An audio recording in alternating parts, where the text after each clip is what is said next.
ভগবতে বাসুদেবায়। নমস্কার বন্ধুরা, কাল সম্বতী অমাবস্যা। এই দিনে ভুলেও খাবেন না এই 3টি খাবার। জ্যৈষ্ঠ অমাবস্যায় ভুলেও এই কাজগুলি করবেন না, জীবনে নেমে আসবে ঘোর বিপদ।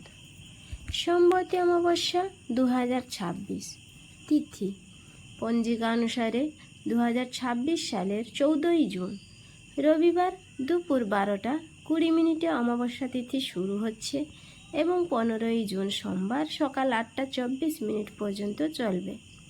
হিন্দু ধর্মে উপবাস ও উৎসব পালনের জন্য উদয় তিথিকে বিশেষ গুরুত্ব দেওয়া হয়। তাই সম্বতী অমাবস্যার উপবাস ও পূজা 15ই জুন হবে। সোমবার পালিত হবে।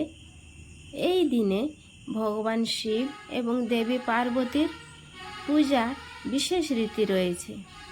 পূর্বপুরুষদের উদ্দেশ্যে প্রার্থনা, দান এবং পবিত্র নদীতে স্নান করাও অত্যন্ত শুভ বলে মনে করা হয়। অমাবস্যা তিথিতে স্নান ও দানের সময়কাল।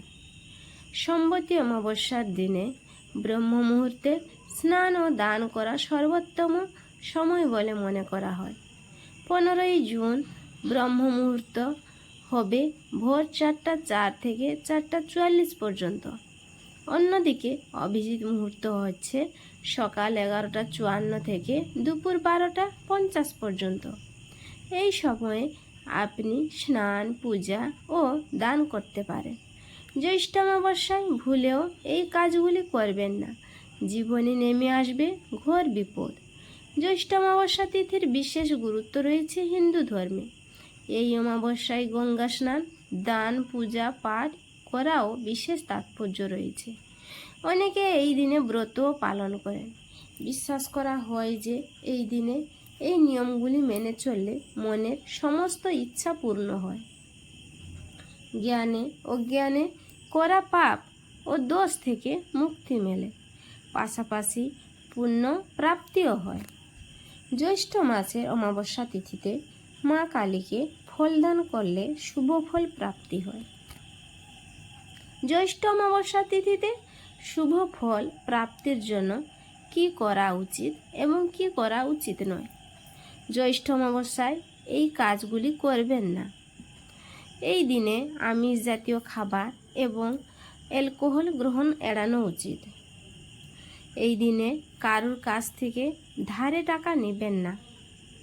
3, এই দিনে নতুন কোনো কিছু জিনিস কেনা উচিত নয়।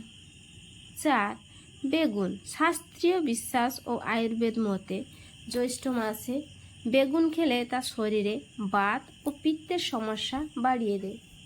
এছাড়া এটি পেটের হজমে গণ্ডগোল করতে পারে। 5, লাউ ও লাউ শাক। গ্রীষ্মকালের এই সময় অনেকেরই লাউ বা লাউ শাক খেলে গ্যাস বা অ্যাসিডিটি ও অ্যালার্জির সমস্যা বৃদ্ধি পায়। এই জন্য লাউ বা লাউ শাক খাওয়া উচিত নয়। জ্যৈষ্ঠ অমাবস্যায় এই কাজগুলো করুন। 1, এই দিনে অশ্বত্থ ও বটগাছের পূজা করুন। 2, কাঁচা দুধ অর্পণ করুন। 3, গরু, কুকুর এবং কাককে খাবার দিন। 4, এই দিনে পূর্বপুরুষদের উদ্দেশ্যে তর্পণ করা উচিত। 5, কালো তিল দান করলে উপকার মেলে।